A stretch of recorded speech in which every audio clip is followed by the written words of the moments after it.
It was a quiet Sunday evening in the small, sleepy town of Havenbrook.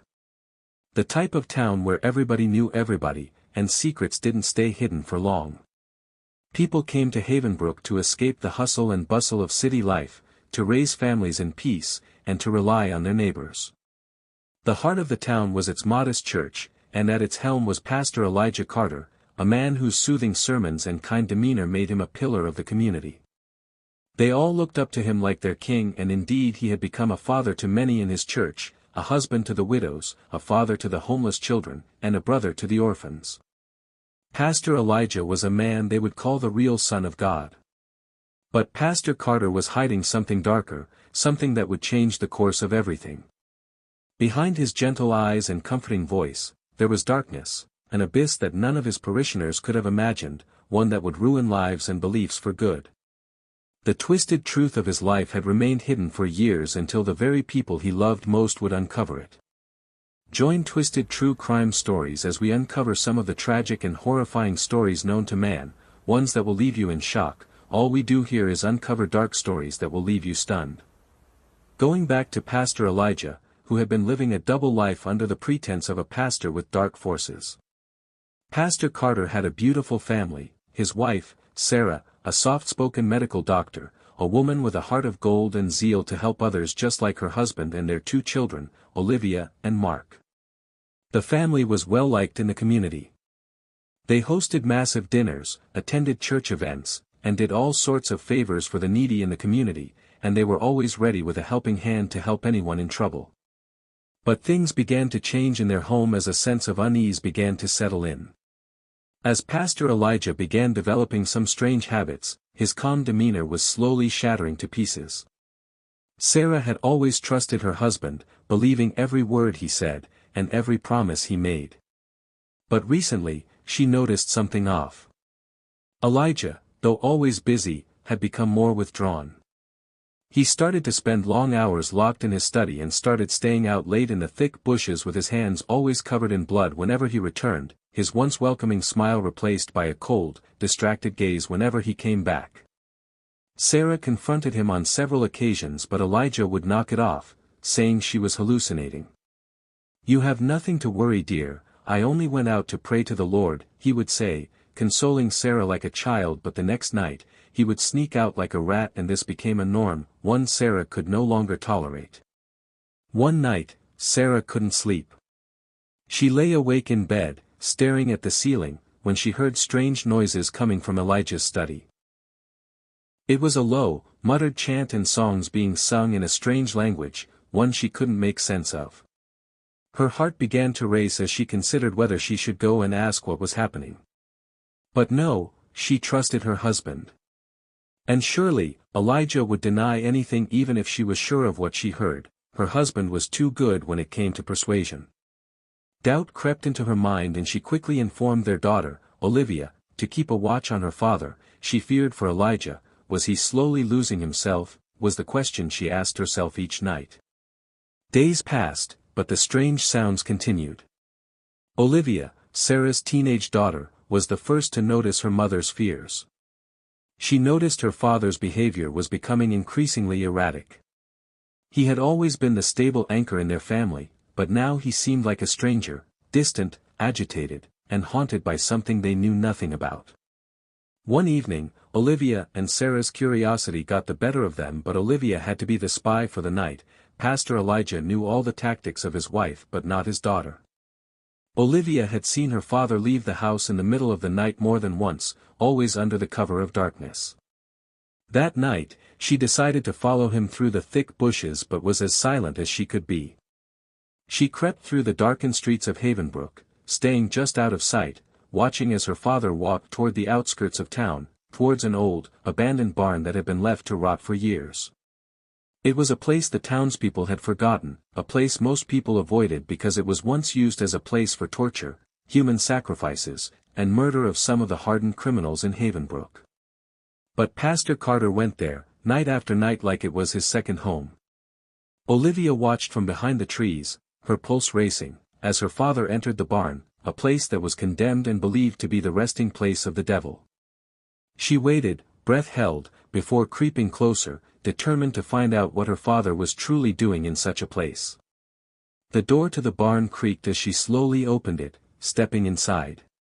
The sight that greeted her was horrifying.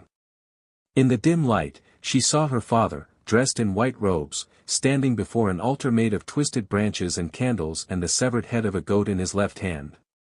Around him were other figures and dead skeletons cloaked in white with blood on their foreheads. The low chant she had heard before was now louder, and more sinister as Pastor Elijah praised the altar in a loud tone, begging for more power. The air felt thick, and heavy with an oppressive force.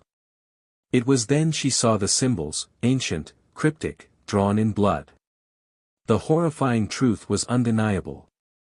Her father, the man who had raised her, the man who had always been the voice of comfort and reason, was no pastor at all. He was a servant of a demon. He had made a pact with something evil, and it had consumed him and used him as a slave. As Olivia stumbled backward, her hand brushing against a pile of bones hidden beneath the floorboards, her father turned. His eyes, once warm, were now cold and vacant, like an animal possessed. He was shocked as his eyes darted from side to side. "Dad, I can't believe this, who are you?" Olivia screamed as tears streamed down her cheeks. "I didn't want you to find out," he whispered, his voice no longer the voice she had known, but something darker. "But now that you have, there's no turning back." "What do you mean?" Olivia asked in shock. "You must either bow to the Dark One or I will be forced to kill you. Anyone who finds him must surrender and become his servant," Pastor Elijah revealed as he slowly grabbed a pocket knife from the altar. Olivia ran at once. She ran through the woods, her breath coming in ragged gasps. She had to warn her mother, had to get out before it was too late. But as she neared the house, she froze in terror. Standing in front of the door was Elijah, no longer the man she knew. Pastor Elijah had taken a different route to block her from escaping his grasp. He had come for her. "Olivia," he said, his voice smooth but dripping with venom. "You shouldn't have seen it. Why did you follow me? Your curiosity will be the death of you. I only hope that you will understand one day. It was never meant to be this way, you brought this upon yourself," he roared. As he reached out to grab her, Olivia's mind raced. She had to get away. She couldn't let her father do this to her mother.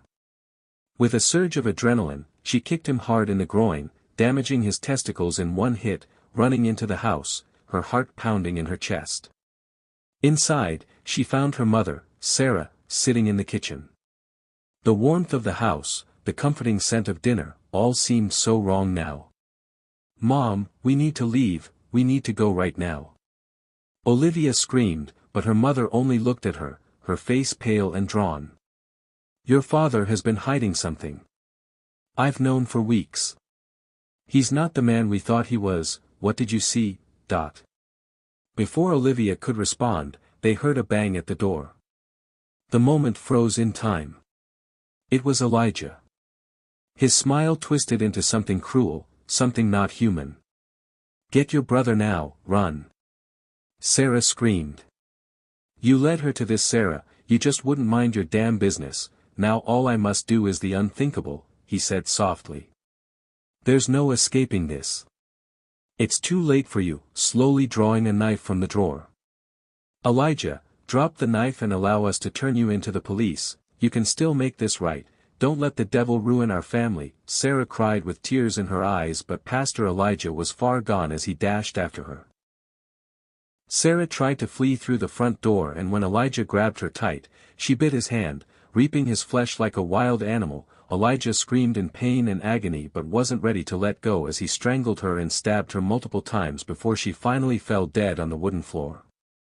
Pastor Elijah wasn't ready to leave any witnesses as he walked toward the children's room with Olivia and her brother shivering in fear. "Dad, please don't harm us, please." Olivia cried loudly as she screamed at the top of her lungs. Elijah slapped her hard, and as his son tried to protect his sister, he kicked the little boy until he fell unconscious. He tied them up and covered their hair with thick sack bags, leaving no space for them to breathe, and like a demon, he watched them die while he sobbed. "You caused this, Sarah, you did." Pastor Elijah sobbed helplessly with his injuries still fresh and painful. He hurriedly packed some of his clothes and moved the bodies of his wife and children away to a secure location, one that wasn't too secret like his intentions. The next few hours were a blur of terror. Pastor Elijah had murdered them all and kept their bodies in the basement. Neighbors could hear screams in their final moments of death, but they couldn't do much as they wondered what was going on. Pastor Elijah and his family were never one to cause trouble in the neighborhood, but one of the neighbors was quick to call the police. When the police arrived, it was too late. The house was eerily silent, the kind of silence that only comes after something truly horrific has happened. Blood stained the floors, and the smell of death lingered in the air. Elijah Carter had disappeared, leaving behind only a trace of blood stains that betrayed his footpaths to the woods. The house was sealed off, and like wildfire, the news of the Carter's family murder spread. But among the dead bodies, Pastor Elijah was nowhere to be found. Forensics did their deep search and found the murder weapon used for the crime as well as prints of struggles before death. The search for Pastor Carter spanned months. The police scoured every inch of Havenbrook, every hidden corner, but Elijah was nowhere to be found. They couldn't explain what had happened to the Carter family and what would make a loving pastor go rogue in one night, but they knew one thing: whatever was behind it was far more evil than they had ever imagined. It wasn't until one stormy night, deep in the woods outside Havenbrook, that the search came to a devastating conclusion. A group of hunters noticed some unusual activities at night close to a cave with visible evidence of life. Tracing the smoke from the bonfire coming from the cave, they stumbled on its entrance, and moving deeper, they found Pastor Elijah in a pitiful condition with his wounds rotten and his body covered in sores. The walls of the cave were covered in strange symbols, the same ones Olivia had seen in the barn. And at the center of the cave was a horrific sight: Elijah Carter, standing at the altar of his dark god, his life force fading away. He had been consumed, his soul claimed by the very darkness he had embraced years ago. Pastor Elijah, on realizing he had been caught, tried to flee by shooting one of the hunters with his pistol gun, but they caught him and beat him to a pulp before he could move an inch. But Pastor Elijah Carter's days of hiding and presence were finally over as the police took over the case with Detective Bryan seeking confession. Through interrogation and weeks of torture, Pastor Elijah confessed to the murder of his wife and children. He couldn't bear the pain anymore. "I couldn't let them expose the truth, I had to make a renewal for more power to do the work of God," he confessed. Without hesitation, Pastor Elijah's trial began, and on the day of judgment, the courtroom was packed with people from all over the town. The horror that Elijah Carter had brought upon his family was still fresh in their minds, and the community was desperate for justice. "He has deceived us all, he deserves to die for his sins," some of his ex-members screamed in agony while others cried. In the end, the evidence was overwhelming. The corpse of his wife and kids, the witnesses who had seen Elijah in the woods, and the remains found in the cave and the abandoned barn all pointed to the same conclusion. Pastor Elijah Carter was sentenced to life imprisonment without the possibility of parole. But the town of Havenbrook would never be the same. The darkness that had been allowed to fester in the heart of their town had taken its toll, and the scars left by the Carter family's death would last for generations. The pastor they had all trusted had turned out to be a monster, one whose dark secrets had destroyed everything he held dear. Kindly subscribe to Twisted True Crime Stories to see more tragic stories and evil acts committed by men. Stay tuned for another video.